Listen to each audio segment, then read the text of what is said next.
What, para sound ploum, in the names of Deucalion and Pyrrha, and the incensed privy, and the licensed pantry gods, and Stater and Victor, and Cut and Run, and the whole mesa redonda of Lorenzo Atlas in Convocation, was this disinterestingly low human type, this calumnious column of cloaxity, this Bengalese beacon of biloxity, this animite aper of atrocity, really at?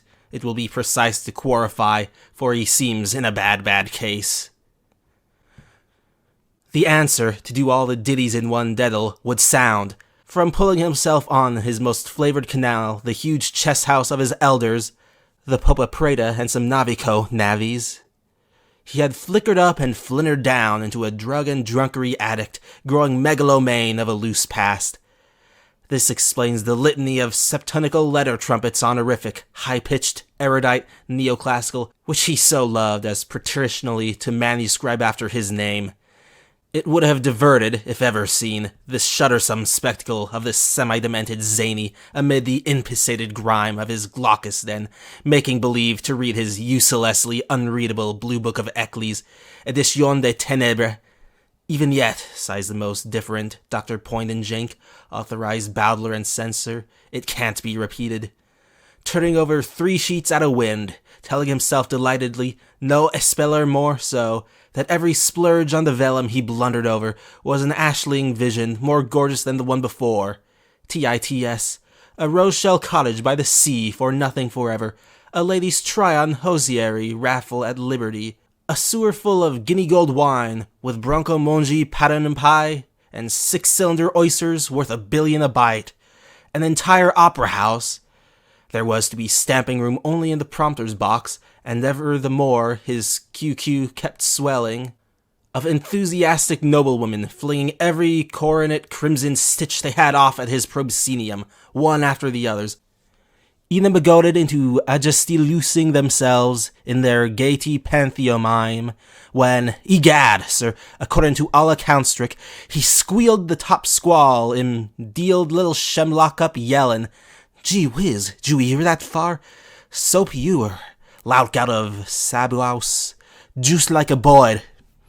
For fully 5 minutes, infinitely better than baritone McGluckin, with a scrumptious cocked hat and 3 green, cheese, and tangerine trinity plumes on the right handle of his amaryllis head, a coat McFarlane, the cursest cut, you understand, a Spaniard's digger at his ribs, Alfayach Punksit, an azul blue blow-sheet for his blouse bosom blossom, and a Dean's crozier that he won from Cardinal Lindendari and Cardinal Carcangari and Cardinal Loriotuli and Cardinal Occidentia.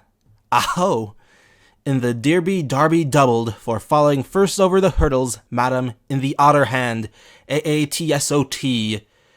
But what with the murky light, the botchy print, the tattered cover, the jig-jagged page, the fumbling fingers, the fox-trotting fleas, the lie-a-bed lice, the scum on his tongue, the drop in his eye, the lump in his throat, the drink in his pottle, the itch in his palm, the wail of his wind, the grief from his breath, the fog of his mind-fag, the buzz in his brain-tree, the tick of his conscience, the height of his rage, the gush down his fundament, the fire in his gorge, the tickle of his tail, the bane in his bullocks, the squints in his soul, the rot in his eater, the echo in his earer, the totters of his toes, the tetters on his tummy-tum, the rats in his garret, the bats in his belfry, the budrigers and the bumbusalum bewbirds, the hullabaloo and the dust in his ears, since it took him a month to steal a march. He was hard set to mummarize more than a word a week.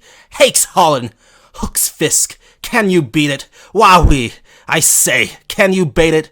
Was there ever heard of such low-down blackguardism? Positively it's Wooly's one to think over it.